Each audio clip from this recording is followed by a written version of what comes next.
I'll do a formal introduction to those of us who are going to be watching this on the digital magazine platform. As you all know, of course, my mainstay is to do Sin's Chat Corner radio show.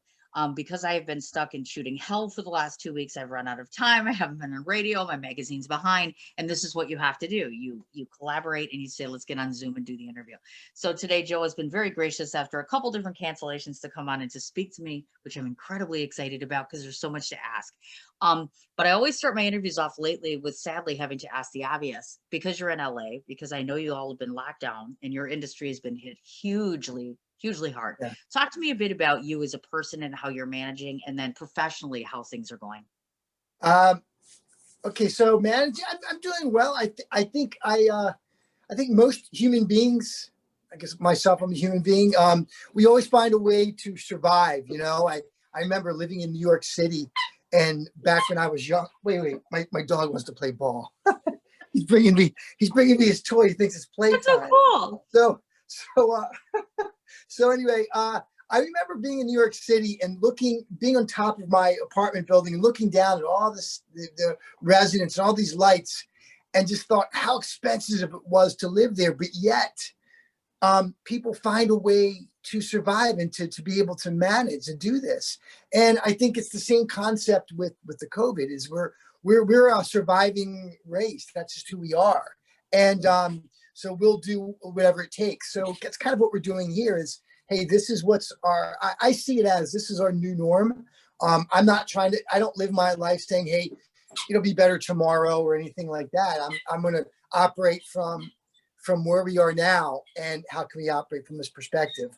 And, you know, as far as, you know, I'm concerned, I'm staying, you know, busy because believe it or not, I'm actually getting a decent amount of auditions. So I stay busy just auditioning. I think everybody is getting ready for whatever. So you have certain casting people that just want to see you do certain things. So they're ready to pitch you for whatever project it is. So they have a lot of casting people that are doing that. You know, I own a house out here, so I'm very fortunate. And so there's always something I can do around my house to keep myself busy. And I also do radio. I do radio stuff. So I do different things for radio channels all over the country. And I also do marketing. So there's a lot of different things I do because in the entertainment field, you have to be diverse and it's a business. And so I've done the business world for years. I've done kind of, you know, whether it's marketing or actually on-set filming stuff. So I'm pretty darn busy. So there's always something to do and keep me busy. And then as far as acting is concerned, it's really such a small part of what we do because majority of it is spent really preparing, getting the audition, working on the lines. And then, you know, and then of course, the small part of it is actually going on set and doing it all. It's the businesses that, you know, and it's fun. And I'm a businessman and I love it. And I do like watching other people or seeing what other people have done in the past that are successful that I admire. One person who I admire is Kevin Hart. I think he's such a great businessman because he owns a production company. He does a radio show. He's doing commercials. He's doing different shows. And he just is really the ideal person to look at if you're an entertainer, is how to really live this life, because you can't just put all your eggs in one basket. I don't think that's the way to go, and mentally too. So for me, I find myself just being diverse is what keeps my sanity, and not waiting for any particular project or waiting for someone that says, hey, I got this thing or this thing. And you can't, I don't sit and wait. Personally, I sit and say, oh, that's great. Let me know. And let's keep moving on. And if you need something, I'll send it to you. And then I go to the next thing, because in the entertainment world, you can't sit and wait. You have to, because you never know, life happens. Someone could have a project and there could be no funding there, or there could be something else. So, you know, I do find myself fortunate. And another way to answer your question is, how do I find myself surviving and maintaining, I guess, sanity? And we all are, you know, to an extent. And I find myself just looking at and being appreciative of everything that I have. And when you come from a place of appreciation and being grateful, I'm grateful for my children, that I have great kids. I'm grateful for being a father. I'm grateful for being able to own a home in California, which is a challenge. You know, and I'm grateful, and I'm always grateful for the work I've had and the work that I'll be getting in the future. So I try to come from a place of gratitude. And I think that's really important. And then to just be, I've talked to other people in show business too, and sometimes it's easy to get down when things don't seem to pan out. And what I've learned for myself over the years is to be okay in the moment and to be appreciative. And then when you find that you're okay, then things seem to come to you. And no matter what, you just have to be okay. And I have a lot to be thankful for, so it's easier for me to be okay. But I've worked on building that. So I hope that answers your question. It sure does, in fact. And I noticed, I was just going to piggyback. I, of course, have teenagers at home. You, of course, have your children. So I want to ask, because a lot of us parents talk about the detrimental effect that a lot of this is having on the children. And in some ways, it's almost harder for them. So how are your kids managing with all of this? And are they coming to you, and are they staying hopeful and helpful to you, et cetera? How is their adaptation process here? I had the most, well, my children I have great kids. I couldn't have asked for better kids. And I have a boy and a girl. My son is 19. He's in college. And he's doing well. He likes college. He doesn't necessarily like doing the online thing. He'd rather physically be there. And but he has his friends and his contacts. But he's doing well. He's a survivor. He's in fact, he's up north now. He's in the San Francisco area because he's that young man in college doing his own thing. And but we talk. I call him well, if I had my way, I'd call him every day. But I would call him every day. And it's like the delight of a father when he gets to talk to his son for like an hour and a half, 2 hours it's to me, that to me is I can't tell you. We do have these long conversations, and of course your children are half of you, half of the mother, and but I just love to hear what he has to say and his thoughts. And I really think my son's a really brilliant kid, which I don't think he gets from me. I don't think I'm brilliant. I'm more of a so obviously he gets it from his mother, but I think I'm more, you have to know who you are, but I'm more of a person who's a driver. Like I'm a manager of things, and I push forward and tenacity, and I'm more of a thinker long haul. And but he's got this intelligence in his, and the things he knows about things are just absolutely incredible. So I'm always impressed with him and his thinking, and it's really nice. And I think a parent always likes to sit back and just listen to where his kid is, and it's great. And of course, my daughter, she's in high school, and I do feel sad because she's in her, she's a freshman in high school, and so those years that are so monumental for her, she can't have with her friends. So she is in tennis, though. They do meet. Parents aren't allowed to go and watch them play or practice. I always tell her that I'm going to get a drone and I'm going to come really close, and I'm going to get a drone, and I'm going to bring a drone, and I'm going to watch you practice, because it's like, well, that's what parents want to see, what their kids are doing. I mean, this is our,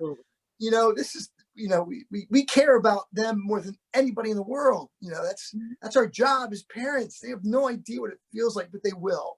And, and I'm cognizant about not trying to embarrass my kids and things like that, but my kids are doing well. In fact, my daughter has a 4. Actually, she corrected me. I said you have 4.0, but she's a 4.3 or something, because she's taking higher weighted classes. So she's getting straight A's in school. And so she's always been one step ahead of my worry. She's just on top of things, and she's a great girl, and she's a survivor as well. And so she's making do. Again, she's getting good grades, and she's not happy with the way things are, but her mentality is, this is how it is, and then I'll deal with it. I don't have time to think about, she says to me, I don't have time to think about what may happen. I can only deal with what's happening now. What? Really? And so it's really, yeah. So my children always amaze me. And I got to say, since you brought up children, when I was younger, I'm a visualizer, and I'm into motivational things. I'm into things like The Secret and all those Think and Grow Rich type things. I'm totally one of those guys, and I always have been. And I remember being in high school and running track and I was doing these long distance stuff. And all you can do when you're running is think. So I would visualize my future. And I visualized being a father, and I visualized and I saw my two children before, when I was in high school. And there's exactly like I imagined, and better. And I envisioned a boy and a girl, and that's exactly what I have. Now, the only dilemma I did was I didn't envision a nuclear family, which, I only envisioned the kids. And so, so you could always say one of the most important things in my life is being a father, is being a parent. And then of course, as where we are now, as our kids get older, a parent's job is almost taking a step back, but watching from afar. Yeah. So that's kind of where I am right now with that. So, making the calls and just letting them know I care about them and love them. And of course, I'm always ready in case they need me. That's the way parents are. If they say they need us. The other day, I think a couple of months ago, actually, my daughter was doing something and she's like, "Hey, Dad, what are you doing?" I'm like, "It doesn't matter what I'm doing. What's up?" Right. She's like, "Hey, my friend was supposed to help me practice tennis because she's was trying to make the high school team." She said, can you practice tennis with me? I'm like, well, of course. I don't know what I was working on, but it doesn't matter. I'll be there in 10 minutes. Grabbed my tennis shoes and racket, and off I was there. So anyway, that's how. But my kids are doing well, and there are sports, and some schools I know they are letting kids practice and do sports because the children need that outlet, is the sports, and they need to communicate and do that. So we'll see. I feel confident about where things are headed, but we just have to be acceptant with where things are now. You ain't lying there. Yeah. I want to stay on that family dynamic a bit because, of course, being the journalist I am, I always creep on people before they come on to my show or Yeah. otherwise. So two Right. of the people outside of your children that I think have been monumental in your life, from what I can see, is both your grandmother and your father. I get a Yes. sense for both of those. So talk to us a bit about what sort of impact and inspiration they've had on your life as a person as well as a professional, of course. Right. Well, I would say so. I guess it'd be my grandfather would be really the one who's monumental, because my grandfather was he was an artist. He was an actor as well, and he came out to California and worked on I think he worked on Three Stooges, and he worked on a couple other productions. He was also he was a singer and a musician, and he played 6 different instruments. He played I can name them all because I watched him play them all. He would come to our house on weekends, and we'd have these Italian family sing-alongs, and it's crazy to realize the rich culture I grew up with from my grandfather. It's unbelievable. But he played the piano, he played the guitar, he played the banjo, he played the bass, he played the violin. I'm sure there's another instrument he played in there as well. He sang. He was he did a lot of singing in Baltimore years ago. John Ritter's father, his name was Tex Ritter, would travel around, and when he would come to town, my grandfather would perform with John Ritter's father, Tex Ritter, and so that's one thing. Entertainment was kind of a big part of my family. Singing was. Now, I love to sing, and I'm not a singer, nor do I want to be. But I got to tell you, if I hear a word or someone says something and it's a song, I'll start singing the song, and I don't care how I sound. It's just I love music, and because that's the way I was brought up. I was brought up listening to music. And so, all the oldies like tie a yellow ribbon around the old oak tree and things like that. These are the things I could start reciting all these things, and I could start singing a song for you if you'd like. But and again, it wouldn't be good, but I would sing it because I really love music. So my grandfather brought that, and one of the biggest things I think my grandfather gave me was I remember I would ask him questions, and I wanted just so inquisitive of him. But when we would talk about his past, when I say we, I mean our family. When I would talk with him about his past, he had this look of regret on his face, and there's nothing worse than that. And I felt bad for him, but he was a great grandfather. He was a great father. He was a great husband. He was a great artist. Singer, everything, and he was good to me. But when you see that look of regret on someone's face, it is definitely, it is and has been a driving force for me to pack up and do things, in a driving force to not ever have regret. And so for things that you want to do. Yeah. And so I always think about when I would ask him certain things about his past or about music or whatever, and he had that look. And so I know that I've lived my life to not have that look. And so that has been a huge driving force for me, is my grandfather. And of course, my parents, my mother and father, were definitely driving forces. They were they're really good parents. Growing up, I always felt like, wow, I'm lucky to have my parents. I always felt, yeah, I don't think, and I guess it was delusional thought, that thinking every child thought that. So it's definitely a delusional thought, because you as you live life, you realize not every child has the ability to grow up. And if I could just hold a little bit to what my parents were and are, then I definitely would be a great father. So, but my parents were really, really good. They were always open to anything I wanted to do. They always pushed me for excellence. They gave me a lot of trust, which I didn't abuse. And, one of the biggest things I think my father told me when I was younger, I would say, "Hey, do you want to see my homework?" And he said to me, "No, I don't need to see it. I trust you." And I thought, wow, that was the most powerful thing my father or a parent could ever say to anybody, is, "I trust you." And I never wanted to betray that trust. And so when someone gives you that power, man, I don't know if people realize how powerful that is when someone says they trust you. And that's kind of what I grew up with. And my parents were always open to whatever I wanted to do, no matter what it was, they were open. I think my parents just wanted me to be happy, And of course, happiness is something that it's relative. It's happiness, in my opinion, from what I've learned, it's all inside of us. We can choose whether we're going to be happy today or not, because we all have a lot to be thankful for. So happiness is definitely what I've come to learn, is it's internal. And but I'm also grateful as well. Yeah, absolutely.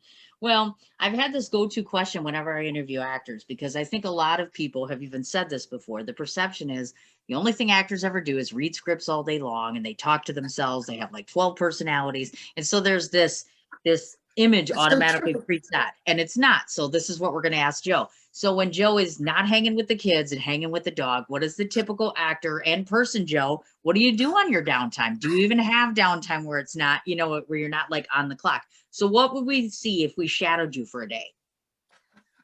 Well, first of all, when you say 12 personalities, I never thought about it, but you're right, because I feel like I have many, many personalities. In fact, See? I posted something the other day, and I said, I want to thank all the productions that let me on to show all my personalities. And then people that really know me, they're like, wow. They're like, See? that, wow, there's meds for that you can take, things like that. So, Absolutely. but actually, my dog, I buy him a lot of squeaky toys, so I'm holding them all because he's going to squeak them. So what do I do when I'm not? Well, one thing is, I do work in the business world, so I'm working marketing. So I am doing, normally day-to-day stuff is marketing and helping businesses grow. And that's been challenged. That's one of the big things I do. I love the marketing world. I love the business world. And of course, the entertainment world is the same way. So what am I doing? So my typical day, and my dog helps me with this, is, I get up in the morning, I have my oatmeal, and I try to eat right, and, check your emails.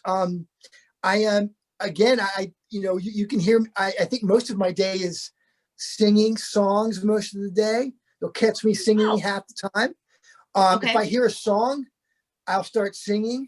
So music is definitely a big part of my life. I run every day. My dog he has like this clock that you can see my dog's face right there. Yeah. He has this clock where he expects to go running every day around 5:30. So I have to go running with him. It's excellent because it really helps keep me in shape. So I run every day. I have an in a gym in my garage that I had to build because you can't out here in California, you can't go to the gym. They won't let you. That's right.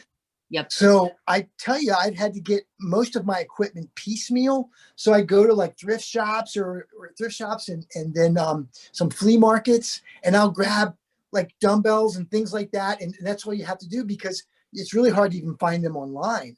And so I've built a nice little work area by just piecemeal grabbing weights and things like that. So I work out every day. My day is talking to family, business stuff, and of course, working towards that next project, whatever it is, and working on. I guess the other thing is when you work on a project as well, you have a lot of different footage that you did, and you almost have to chunk it down and make different demo reels for different things to make it easier for people to cast you. So part of your job is grabbing stuff that you worked on in the past to be able to present it for the future. So I'm always working on something. So I do find myself extremely busy.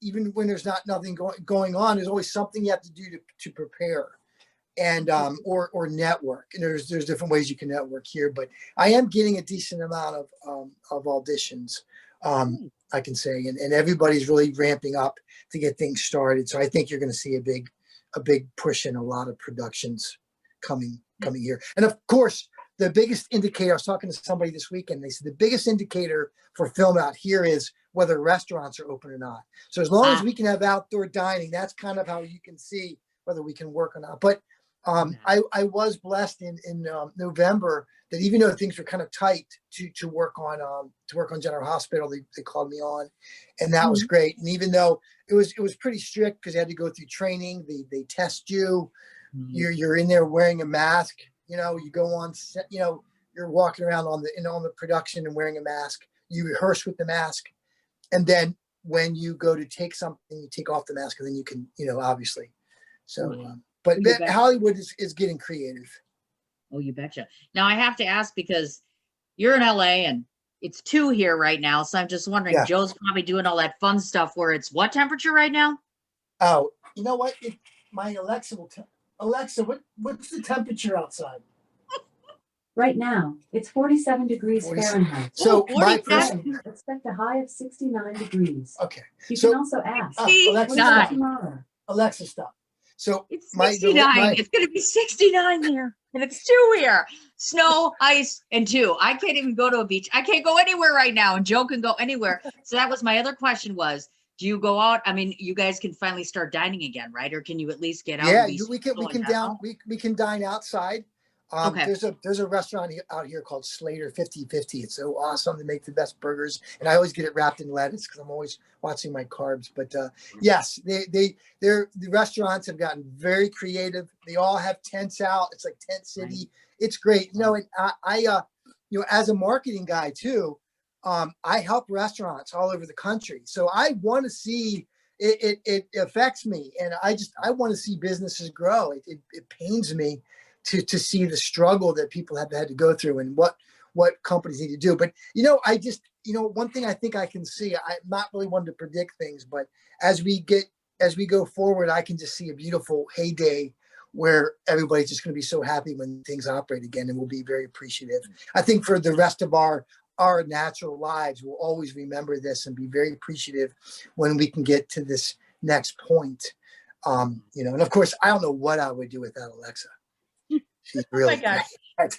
So before we move on to more of the professional thing, I do have to ask the obvious 2 last personal questions. For one, most people who know I'm doing an interview, I'll usually promote and talk about who I'm talking to. So of course, they always check out my pictures, who I talk about. So of course, what a surprise. Everybody wants to know if Joe is single because the single ladies want to know, is that guy single?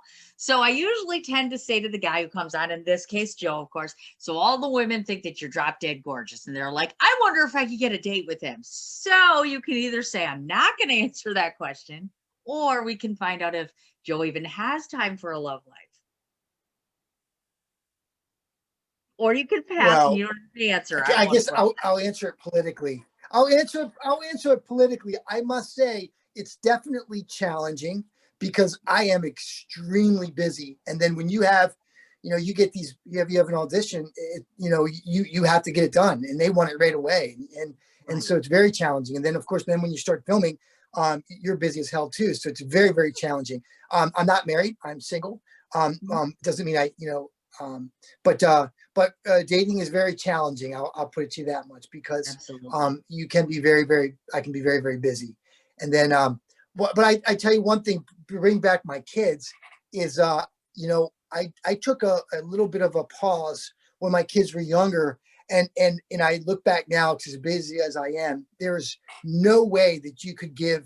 The entertainment industry just really needs a lot to really to go to the levels you want to go.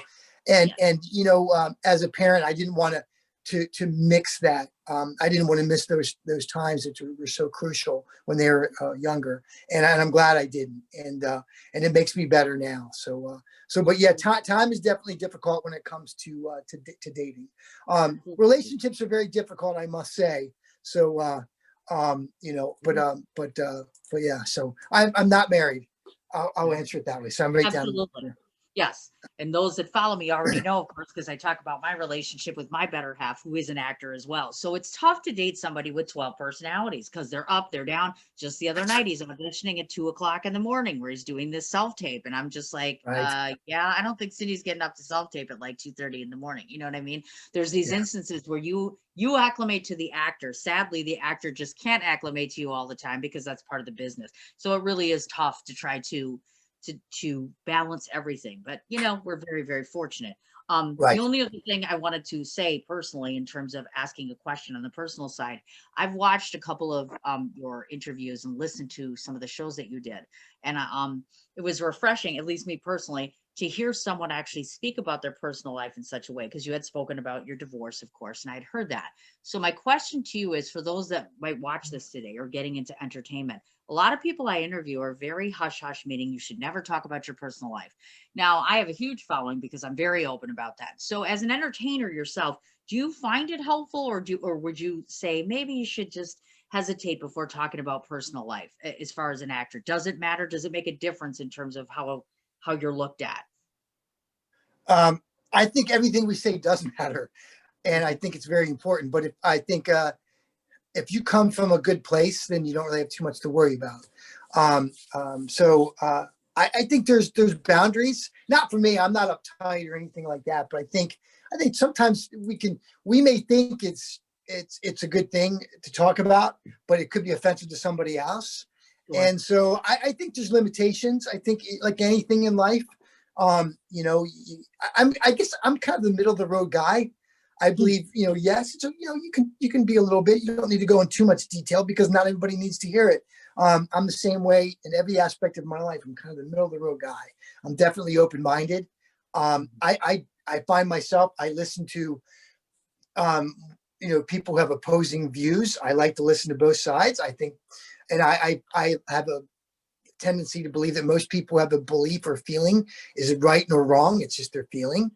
And so, that's my take on things. But I think it just all depends. It's up to the individual, and it's up to the person that you could be talking about. Because if you're talking about somebody and they could get upset about it, and obviously you don't want to talk about them. So I'm also very careful about that. And of course, you don't want anybody to do anything harmful or anything like that. So you have to be careful. You just want to be respectful. So, but I don't think there's anything wrong with talking about it. I do know this: my children are definitely very private people, and they have no desire to be in the public eye whatsoever. Wow. Completely opposite of their father, and they do not want any part of it. They're just not interested, and so it's quite interesting. So, of all people, the person who would be the most upset if I said too much would be my daughter. She wouldn't be too happy about it. So, and my kids are pretty much, private from that perspective. But I don't say anything that would be, I think, harmful. I think I do know how it feels, because I remember my father used to teach. I used to have something called CCD, and my father was my teacher, like a religious teacher. And so I grew up Catholic, and my father would teach the religious classes for this one particular church that we'd go to on, I think, Monday nights. And my father would use family examples, in front of all my peers. And oh my God, it was so embarrassing. It was so embarrassing. And I thought, and people just look at me like, oh, I didn't know that. And in a way, it was kind of neat. So they got to see a different side of me. But at the same time, I can understand how, I can always remember that, how my father would use examples in class. And I'd tell him, I said, hey, knock it off. And he'd stop. So but I guess sometimes, you lose yourself when you're telling a story, and you could say something that, I think that's the way my father was. My father's a very good man, and he was just telling a story. And I just happened to be part of the story. Oh, look at that. Neat. Well, thank you. Now, professional questions again. I don't even know where to start. Actually, a good place to start, because I know you prefaced General Hospital before, which is what I noticed and led me to say to myself, oh my God, why haven't I interviewed Joe yet? But that's not the first time, obviously, because I know General Hospital, One Life to Live, Guiding Light, Days of Our Lives. So first question relative to the soap opera scene, because I remember those. I used to watch them. I still do. Not very recently. I haven't had a chance to. But talk to us a bit about, I believe that filming of a certain type of, this is a genre, and it's an iconic genre for a lot of us. Do you feel that people still have an appreciation or adoration for the soap genre, and sadly almost all of it is gone? Do you think there's a way we can kind of revive this sort of niche market? Because I think people want that. I get, there are still people that love the soaps. I think one of the shows I worked on originally was Guiding Light. And I had some walk-on roles on Guiding Light, and that's off the air now. In fact, I still stay in touch with the casting director that cast me on my first role on the show. We're still friends, which is great. And I'm appreciative, because I remember when I was younger, I hadn't been in New York very long. This is Guiding Lights in New York, was New York, and I used to pray for parts. Please let them call me, please. And I'd work on certain projects, and then of course you get a copy of whatever project is to whatever casting director, and then they would bring you in or whatever. And so it's sad. I guess generational too. I think it's up to whatever show there is to promote that show, and I think streaming is a big part of it. It does not, just daytime doesn't have to always be daytime.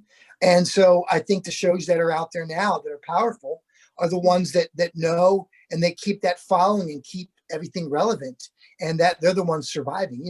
These soap operas. My grandmother would listen to General Hospital when it was a radio show, and it was an actual radio show, and then it turned into television. That's how long these soaps have been around, and so they've been around for a long time. I think the guys that are there now, they're powerhouses. They know the content. They know people want to see it. They know. And they have viewers, and so there is a need for it. So and it's up to the production company, which I don't do, to make it relevant and to push for these things. And the ones that are still around today are doing that, and they're making it beyond just that time, because our society now it's on demand whenever we want it, not whenever they want to show it. So that I think is a big thing for it. Is for the production company to do that. But it is a different type of thing. It's different filming, and I can tell you that for sure. It's such a they do a lot of filming, and I would say it's kind of like almost like an assembly line. And it's almost like an assembly line that all the sets are ready to go. Everything is just gotta move. And you have to be fast. You have to know your stuff. You can't take a million takes. There's 4 cameras, 3, and which is good. So you don't have to worry about them getting you. They have your angle. That's them. They have all the angles. You just deliver and make sure that you have everything down. And it's pretty fast paced. So, but it's good, and it's fun. I enjoy it, and it's fun. I think soaps are always was a joy. It's always something when I was younger, I used to watch them with an ex-girlfriend when I was younger, and I would just watch them. I didn't really want to watch them, but if I wanted to hang out with her, if I wanted to be with her, I had to watch these soap operas, and that's where I got my introduction. And then, of course, when we split up, maybe I became a little bit revengeful and decided it's a good payback. Tell me a bit about your character, because I know who you play, but tell your audience, of course, who you were playing on General Hospital, how you got called back in, and please tell me you met Maurice Bernard. That I got to tell you, that guy's legendary. I saw him do I that. haven't really, well, it's, you don't, well, with COVID stuff, you really don't get a chance to meet people, but, That's right. I'm more of, you know, as an actor, I've learned, you know, to like character types. So, I don't like to pigeonhole hold myself, but, I do play I do come across as a good bad guy. And I think they like that. So the characters that they brought me back in for have been that kind of bad guy with a little bit of sleaziness and things like that. So Mhm. it's fun to play that bad guy with no repercussion, and that's really what I enjoy about it. So I am constantly, as an actor, you stay in touch with casting, and you have to let them know what you're doing and what you've been doing and staying relevant. So part of my job is to be relevant with every casting director I know, every producer I know, because majority of the jobs you do will be from people you've already worked with, and with, you know, and you'll see that in films. You'll see a lot of these people just, they use the same people because they know what they're capable of, know what they can do. Then you'll find people who will write stuff with you in mind, and so you find things like that. So you know, I did play a bad guy on the show both times that they brought me back. You know, I'm hopeful they'll keep bringing you back on again. You just never know.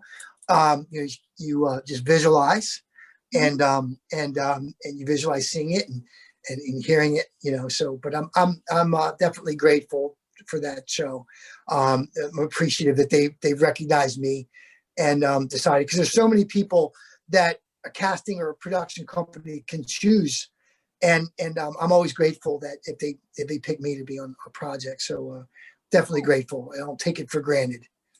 Well, like you mentioned, I do notice the trend, and it could just be Michael was one of the first ones to alert me to this. Most actors that I interview that typically are cast in a lot of very serious, very deadly, very sinister sort of roles are probably some of the most silliest people I've ever met in my life. I've watched your antics on social media. I'm like, oh my God, look at this guy. And then you watch him on film and you're like, what? Wait a minute. Because I just saw Michael kill someone not so long ago. And then it's just like he's walking around in SpongeBob pants. It's very, very, very different dynamic. So for most people that meet you, would you say that you're more inclined to say that you're more serious by nature with just the touch of silly, or all silly to begin with, but you kind of have to be serious for work? Which way Well, are you? I've had 52 years to figure myself out, and I'm still trying to figure myself out. So I would say, if you don't know me and I first meet you, you're going to think I'm a very serious, intense, whatever guy. But once you get the chance to know me, then it just all just, you know, I'm going to start singing. I'm going to start making jokes. You know, I'll say something, and I like to shock people with just saying just crazy things. And people look at me like, did you just say that? Nothing offensive, obviously, but just something just shocking. Yeah. So I would say I'm in the very beginning, I'm a little bit serious, but then once you get a chance to know me, I'm very, I think I'm more, just more of a, I like making people laugh. I do find I like to say things that just make people laugh. And I do like being goofy. I don't, I, as much as I like being goofy, I still want to be taken serious, but I enjoy making people laugh. If I think of an idea and I'm like bored, so what, like you said, you were asking me, well, what do you do in your free time? Sometimes I think of stupid things to post on Facebook, because well, what the hell? Why not? Or if I think of a song that hasn't been played in a while, I'm thinking, no, everybody needs to hear this song. Or if I'm, you know, I'll maybe make fun of a song or just make fun of a situation. And I just like to do that. So I do have fun doing that.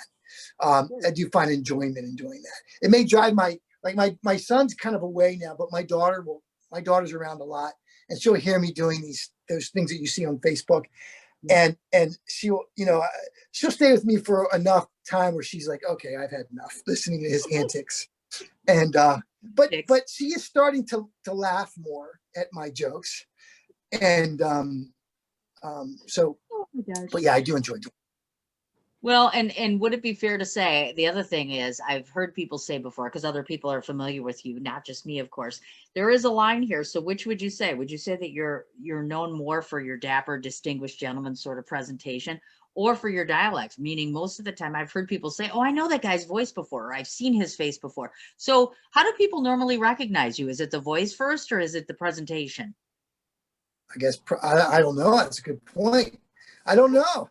I'm kind of like, I would say I'm a little bit all over the place because I do find myself with some of the things I've done over the past year. I know travel, the stuff I did something on a travel channel, a show called Believers. And then, of Okay. course, ID Discovery, where I was a detective. And I think some of those, a lot of the viewers see in General Hospital, a lot of people see those things. So I think you go places and then when you're at a restaurant, you can take your mask off when you're eating. And I think I do see people recognizing me and they're like, that guy looks familiar, but they just can't put their finger on it, which is understandable because I'm kind of all over the place until someone just puts me in one thing. But I think maybe it's just more of the look people recognize. The voice thing. Maybe when I do radio stuff, they're careful because my voice is a little distinct, so they have to be careful what type of projects I do for the radio. So with radio stuff, I know some of the radio shows are careful. I just do certain improv things on radio shows throughout the country, and that's a little bit difficult with my voice. I do sound similar, and I'm not one to do dialects. I can't do, like, if you said do this British accent, or if you ask me, here's the funniest thing. If you ask me to do Italian accent, which is I could do all day long because if I'm natural, but if you ask me to do one, I can't do one. Don't tell me to do a dialect because it's not going to happen. Don't tell me to do it. It just happened naturally. That's so funny because most actors are like, oh, I know like 7 dialects and I can do any language you want. And Jill's like, I can't do that. I wish I could. I wish I could. I would like to. It's just I'm challenged. Like I can't do the line dance thing that everybody does. Yeah. I would love to sit and learn that. My brain just doesn't operate the way other people. I'm just amazed when I watch people do the line dance. I can just watch them with my jaw drop because I'm just like, wow. I'm just so impressed with people that can get their brain to function and do a line dance because I am very challenged when it comes to that type of stuff. I imagine. Me too, actually. So I hear what you're talking about. Now, for those that are first hearing about Joe firsthand today, I know that you've done Lifetime Television. I know that you've done NBC. I know you've done Discovery Channel. So to the average person, they look at this and they're like, wow, he's done all that. So when you've done network stuff, and now I know you've done the indie side of stuff, for you personally, like you mentioned, everything is so together on network television, versus you go to an indie film, it's way different. So if you could choose your dream profession, would it be the combination of both, or do you gravitate towards TV? Because you seem to have done a heck of a lot of television, including MTV. Oh my God, where did that go? Because it's a totally different format now. Yeah. See, I'd rather be on network television, but I'm a performer, so if there's nothing going on and no one's and there's another project, it's an independent project, then I want to be there. I just want to perform. And so I'm an actor. I love to act, and if there's a project now, granted, I only want to work an independent project where somebody really wants to do something substantial. Where they want to get recognized, they want to win an award, they want to go to that next level, and that's what I want to work on. Somebody who wants to work on a great piece, either a great story or they're headed to that next level or whatever it is. I want to work with people that don't want to cut corners, that want to create a masterpiece or something great. In a masterpiece, whether it's a comedy, whether it's a drama, whatever it is. So, and I just like to perform. And if I could do it on the bigger the stage, the better, obviously. The bigger the viewing audience, the better. And that's what we all want. So, but we don't always have that luxury. And if not, I'm going to work on whatever I can to stay relevant, to keep things flowing. And which is great because I think that makes you more comfortable and it makes you a better actor when you're constantly performing.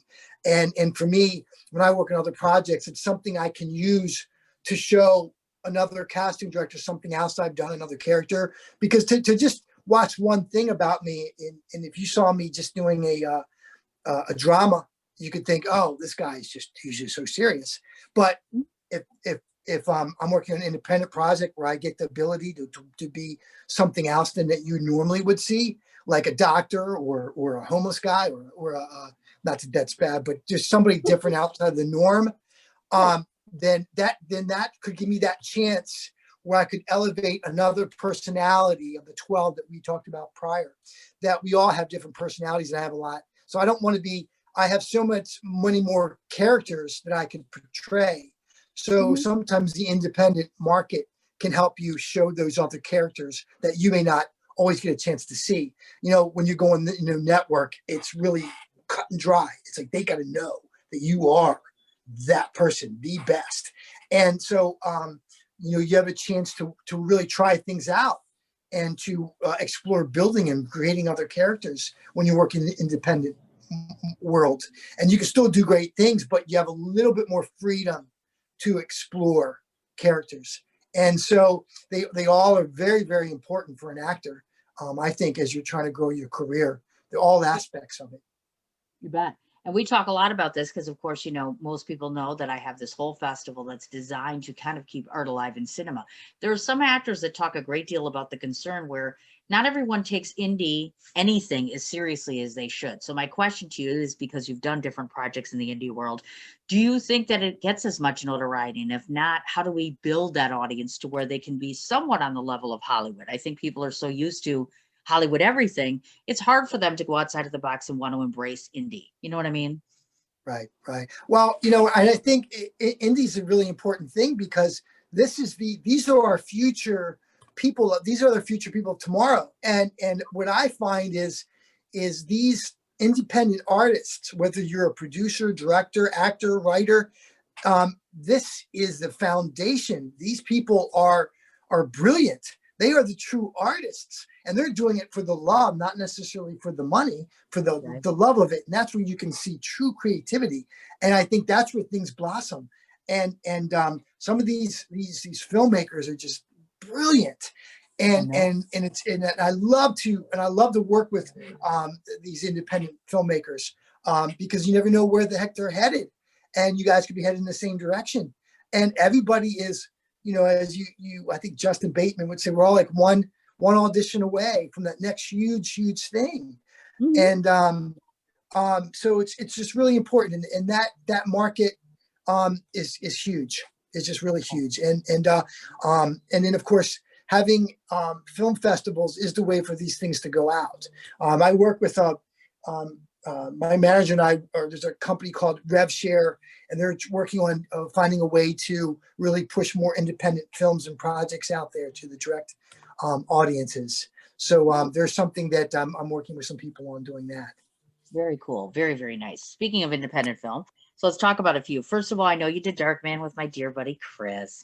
If anybody knows Chris Notarelli, you know that he is constantly doing these fan films all the time, of course. Robert Englund's Nightmare. We did a whole thing that we showed on my film festival, and I'm a huge fan of Chris. So how did you get connected with Chris and, of course, the Darkman project? Were you a fan to begin with as well? Well, yeah, I'm definitely a fan of Chris. He's such a talented director, writer, everything. Very outspoken man, but he's the sweetest guy you've ever met too. And I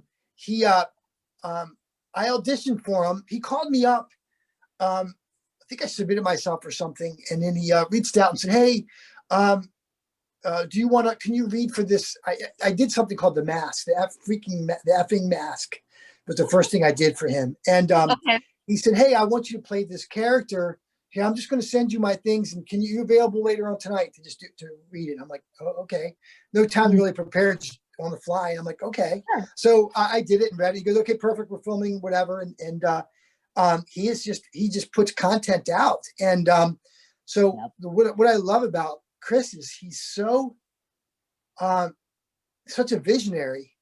And he has it all in his head. And when you watch him direct and do this stuff, it's amazing to see this creative mind work.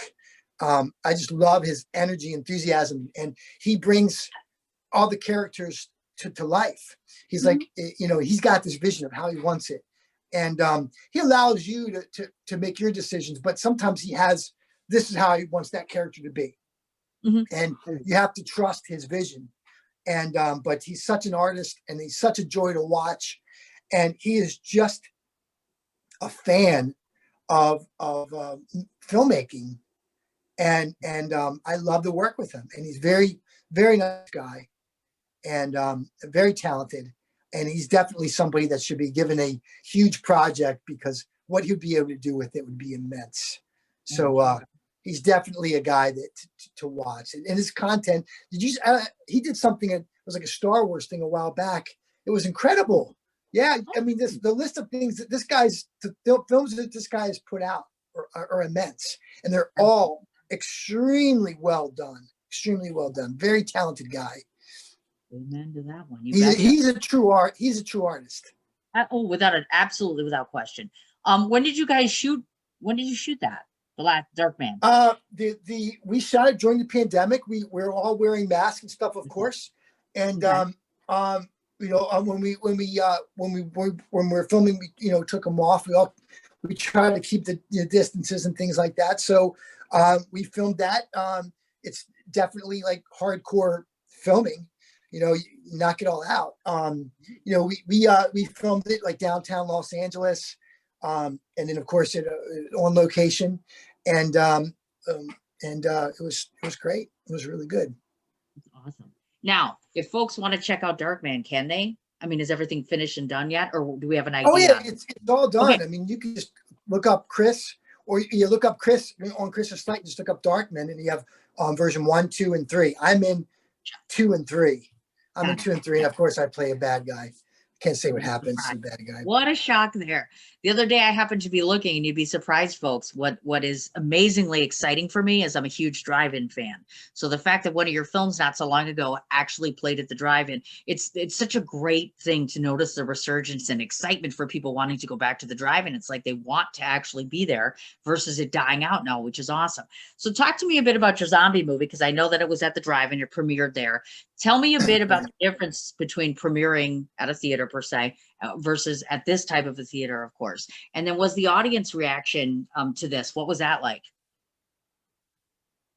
The movie was Cholo Zombies. I was so excited because we had Paul Rodriguez in the movie, such a great comedian, and I've grew up, watching him and all his work, and so I was honored to be in a film with Paul Rodriguez, so that was pretty cool.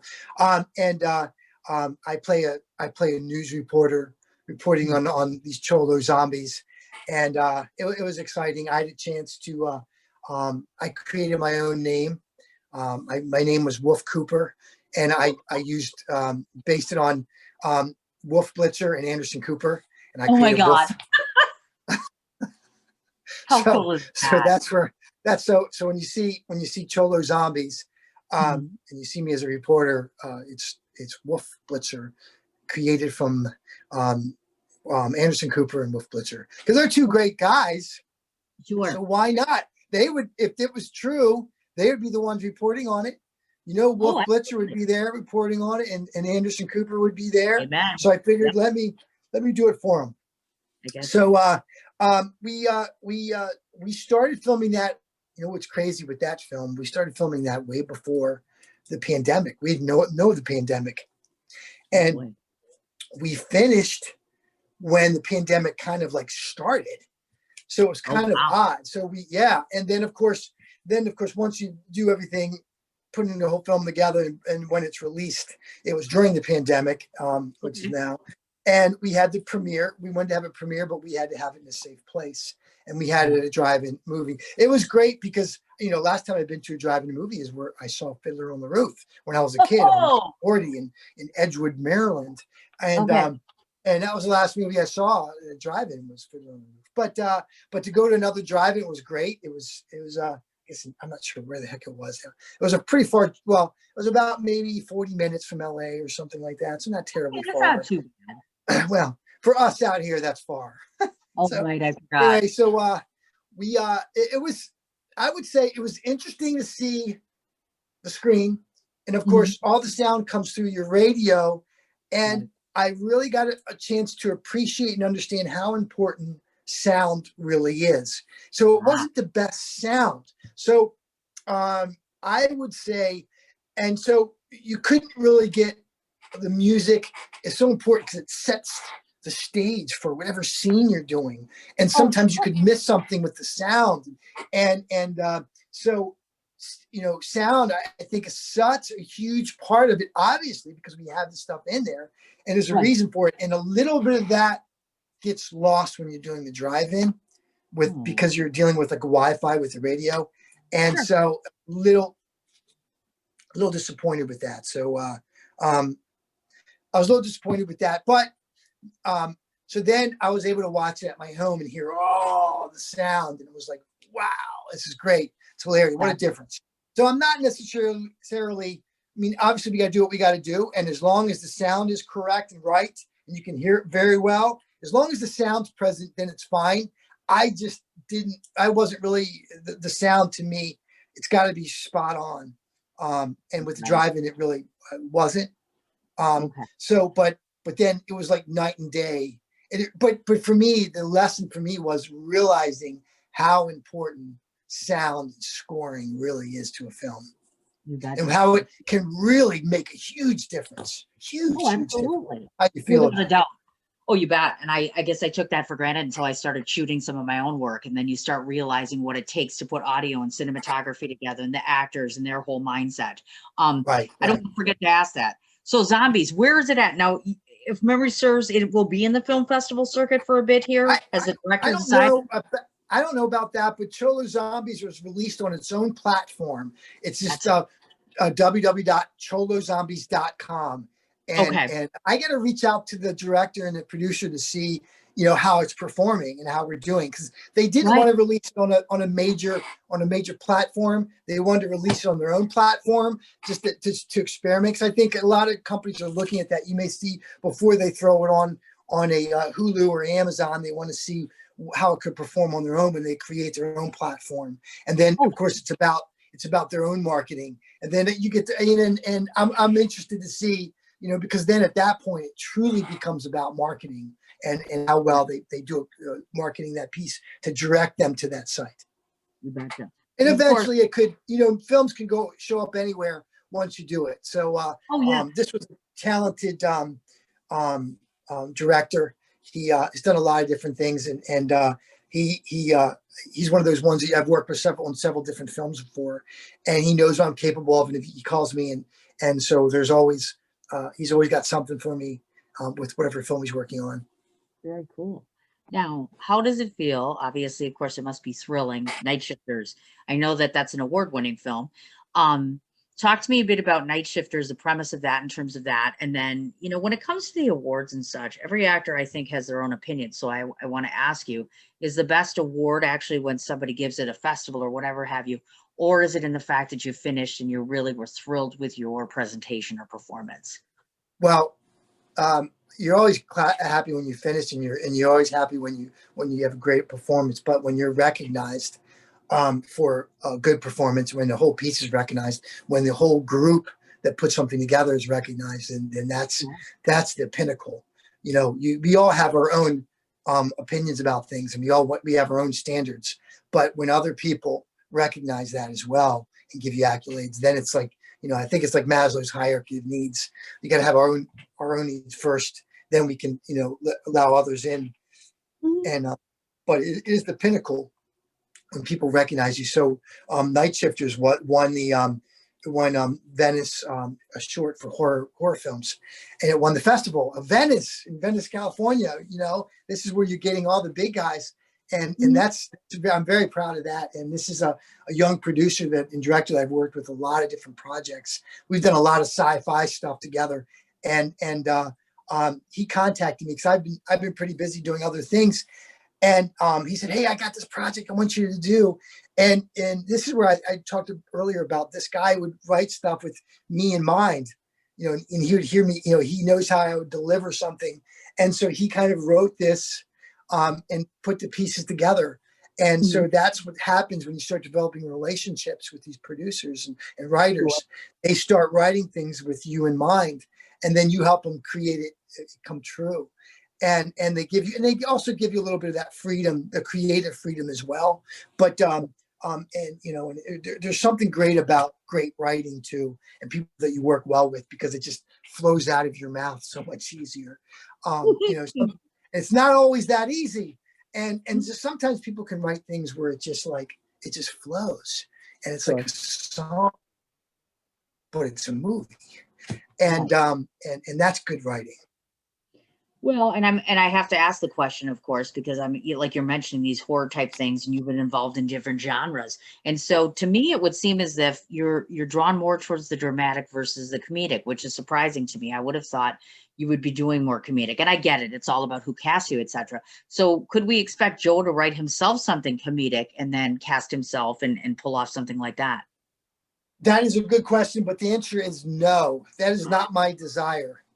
That's not my desire. And you have to know what you want. I mean, I think as far as the biggest things I'll write is something ridiculous on Facebook. And that's as far as I'll go. I would collaborate with somebody, but I remember years ago when I was young, I tried to write something. I did. But that's not my passion. My passion is truly performing, and I'm not, and so part of it is knowing who you are and what you want to do and what you don't want to do. And so I respect writers. That's not something that I'm passionate about. I'm passionate about bringing a character to life. And that's my passion. But I love a great comedy. I love doing comedy. Don't get me wrong. I love that dry comedy. It's fun as hell. I thoroughly enjoy it. But no, I have no desire to write anything. Maybe produce in a way, but not really to write. And maybe bring people together. I think you have to know your limitations. Oh, sure, you betcha. And I know oftentimes people have described you as being very inspiring and motivational. So hence the question, of course, because if you have an audience of people that believe that you can get them to be somewhere, who wouldn't want you to create something? But I get that. I totally understand.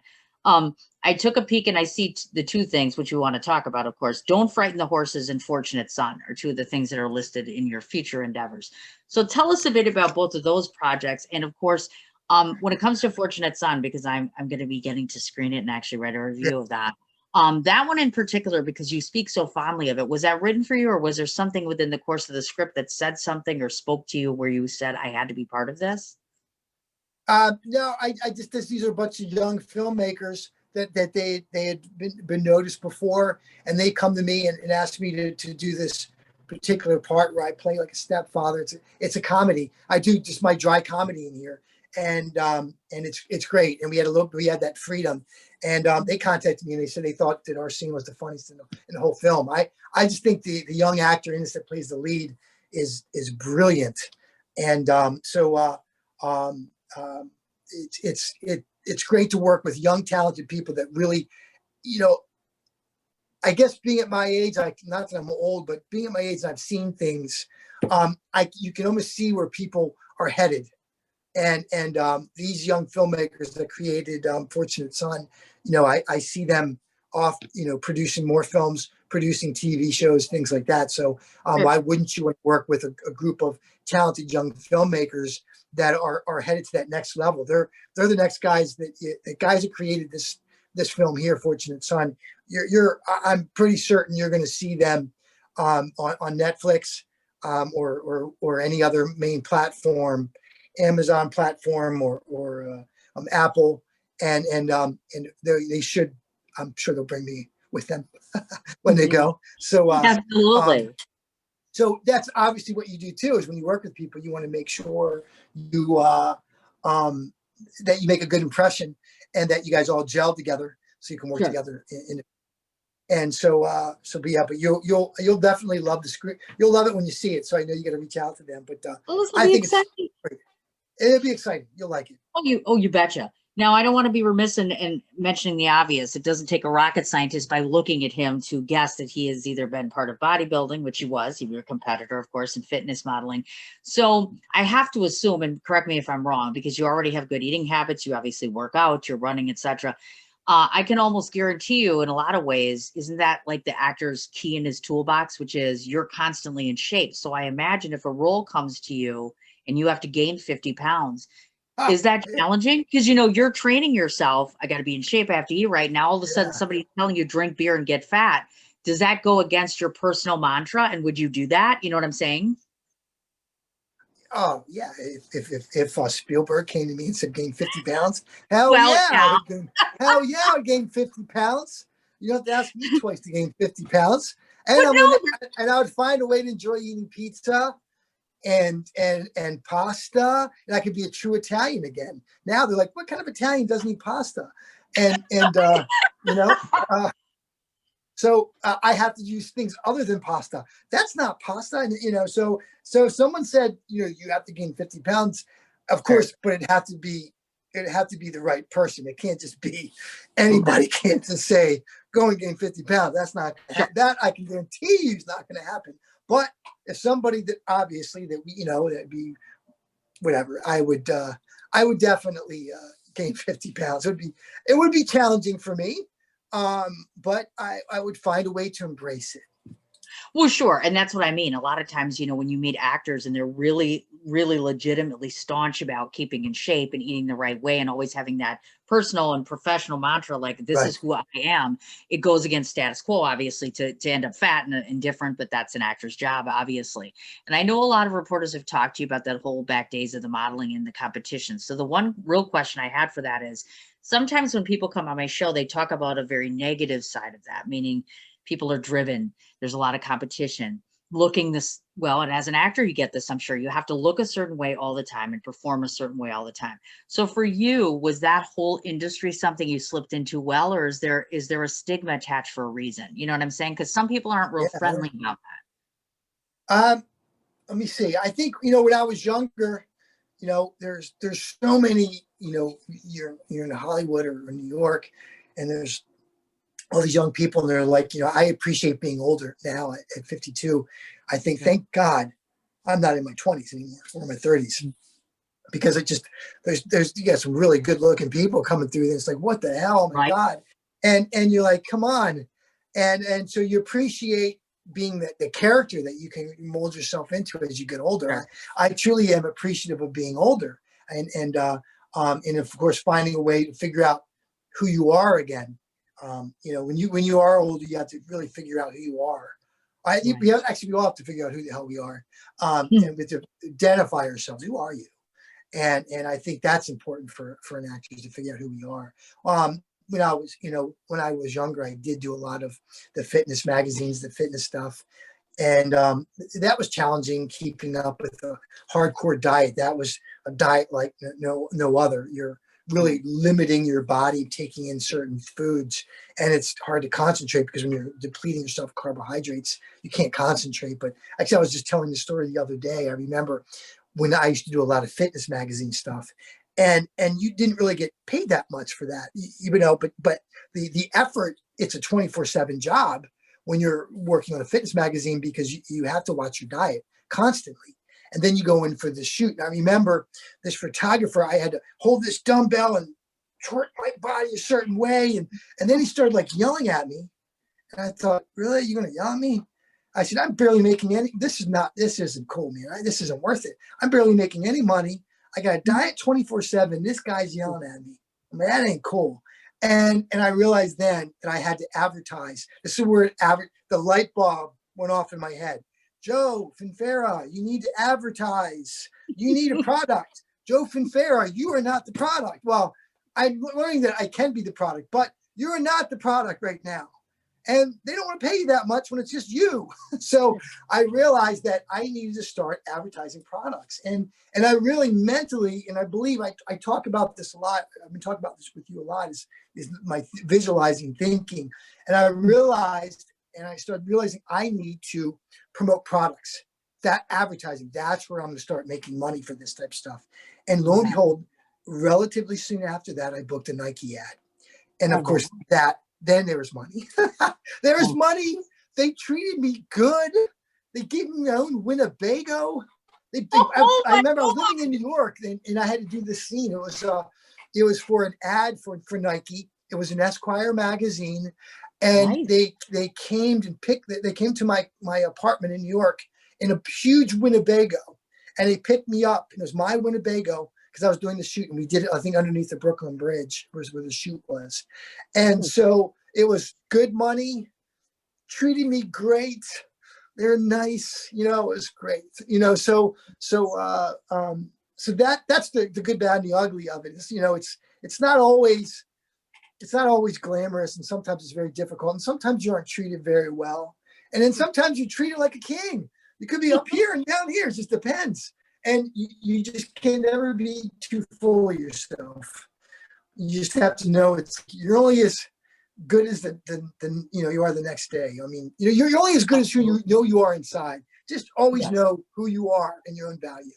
No one else has to believe it as long as you do. Absolutely. Well, and the key, one of my key final questions here is looking at all of this. Somebody said to me the other day, and I just saw a film where the main characters were easily 60 some years old.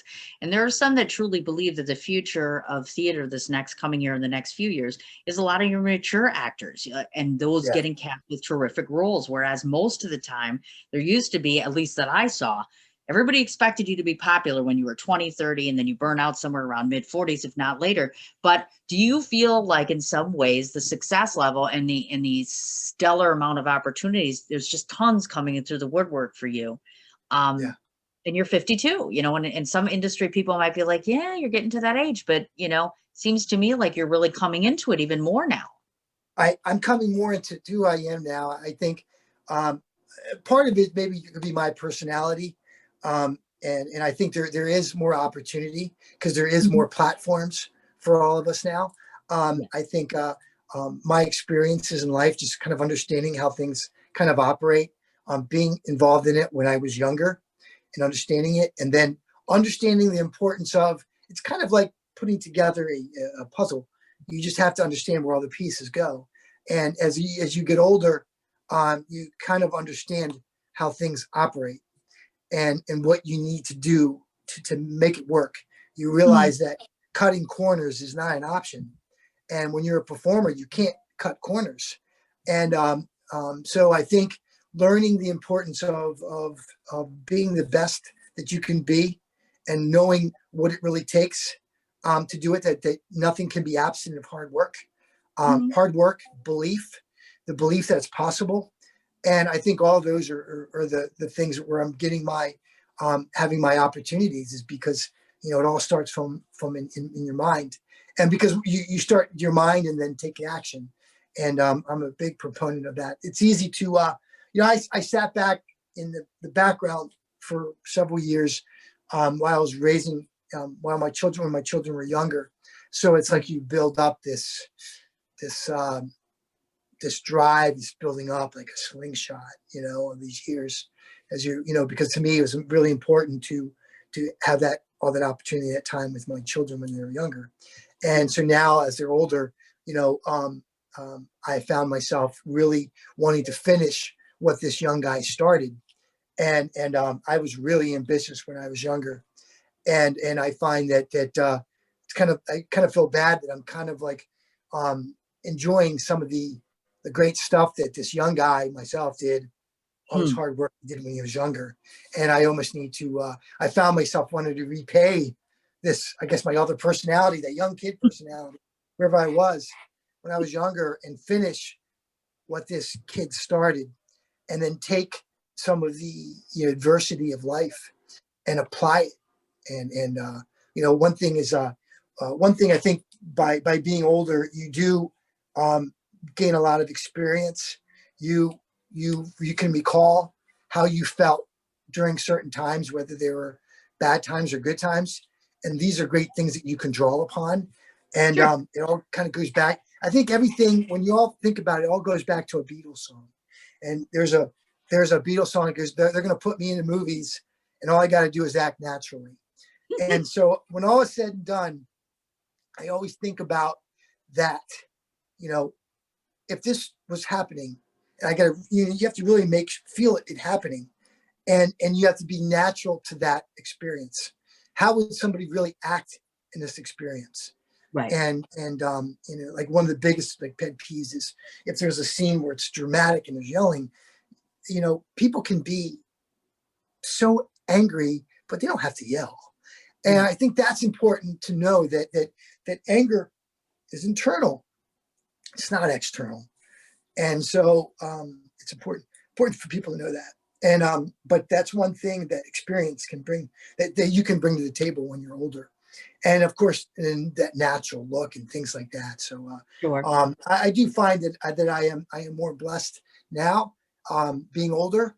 I'm fortunate, and of course, you can it's interesting because you have to see it first. Like when there's an audition for something, you have to see, hey, can I see myself doing this? Can I really do this?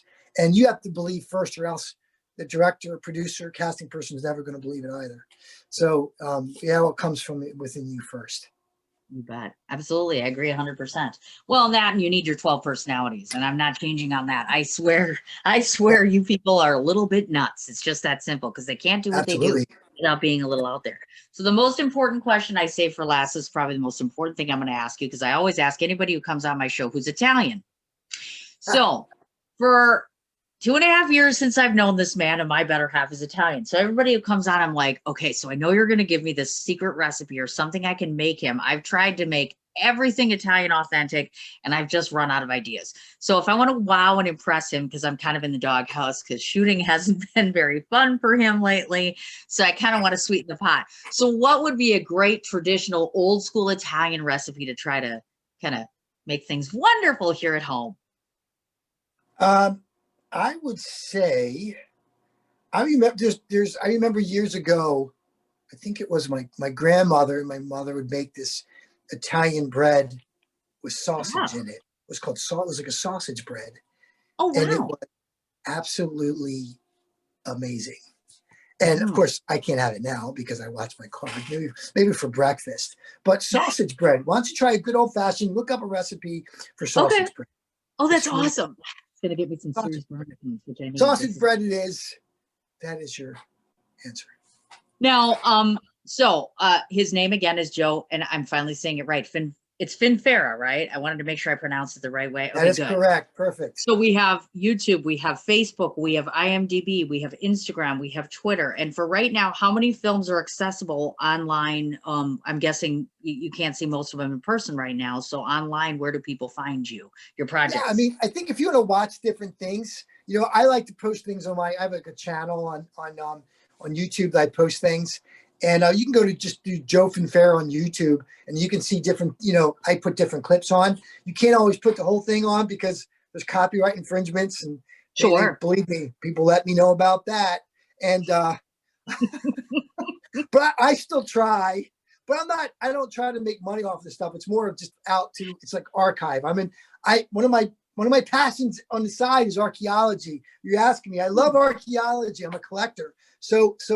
But I also believe in as for me, I like to archive my own projects like an archaeologist would. So I want them to be there so my children's children can see them and what I've worked on in the past. And so, if you can see behind me, I believe that everything again is about your mind and letting people know. But I like to be reminded, well, wait a minute, I did this, I did that, I work with this person, that person.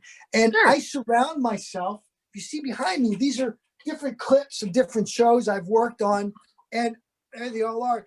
I like to, and on my other side I have as well. And to me, it's the possibility wall that everything is possible. And that's why I really did it. This really everything is possible. And so this is just a constant reminder in my office that everything is possible. And as long as we believe that we can make it all come from your mind, and if you put yourself out there and stay positive that it is possible. And if and if you let something go for a while and you decided you have unfinished business, as Wayne Dyer would say, don't die with that light still shining inside you. And I think it's important that whether you're a writer or a director or a producer, or someone who wants to open a business, life is short. Give it a shot. Do it. You can do it. And I think that's the exciting thing. And a lot of times the unselfishness of being a parent, it is kind of like the universe kind of wants to repay you because the unselfishness of being a parent, it's a very unselfish act, and it's almost a good karma. It's a flow. I believe in like the stuff from The Secret. That it's like when you give, you receive. Parents are constantly giving, and when you're a true present parent, when truly out there giving and helping other people, it comes back. So I do follow that principle as well. So one thing is when I do interviews and things like that, I just like everybody to know that whatever you have, that you should finish whatever you started, and you can fill in that gap. Sometimes we think we don't have enough time. We do. We have to just find a way to make time for whatever we're trying to do. Oh my gosh, listen to that. That's perfect. That's a lovely answer. Absolutely. So, last thing I have to say to you, which is how I always wrap up my interviews, and not everybody gets a chance to listen to them all the time. So, obviously, as I mentioned earlier in the start of this will go into the magazine. My magazine is, of course, digital and hard copy both. So the Right. interview itself will be showing all month long, where people can watch it whenever they want. Joe has graciously agreed to be my cover picture, which I just was so very moved and very happy when he said yes, because I was scared shitless to ask him, because if you've watched this interview, you can see he's a sensational, lovely. The word is lovely. I get loads and loads of guests on my show, and I'm very, very grateful. They all have beautiful talents, and they're wonderful. I don't get nervous very often anymore. I'd like to think I'm good enough at my job at this point, but you're very, for lack of a better term, it's honorable for me to have a platform by which I can speak to somebody who's very established and energetic and enthusiastic, who has done so much for his artistic community that I think even he doesn't realize, which I don't think you really do see the immense impact you've had around those around you and those in the community. It's refreshing to watch a man who is your age, who is so very hands-on with their child, especially in a world where you live in LA, you're in the heart of arts and entertainment and filmmaking, and not everybody who is in the industry is as hands-on. You have a wonderful dynamic as to the family. You have an even better outlook when it comes to personality and just your whole personal mantra. I have been a fan for a very long time, a very quiet fan, and now I get my chance to finally tell you, actors by nature move people, but they never get told enough. You have made a difference in my life. You've made a difference in people around you. And I am incredibly humbled to just know you, to be able to speak to you, to have you on my cover. And when I come to LA, hopefully I'll get to meet you. But most Yes. importantly, you need to know that so many of us are grateful. So thank you so much for the work that you do. Even if you think it's not being noticed, it really is. You're being seen more than you know, I think. So thank you. Thank- And thank you for being patient. Thank you for listening all this time, because I went over again. But what's new? I'm always going over the hour because I just do. That's what I do. I mean, there's a lot to talk about. I mean, you're important. So I'm like, oh my gosh. So I thought it was important just to remind you that, yes, if you have any doubts, you're doing just fabulously, absolutely fabulously.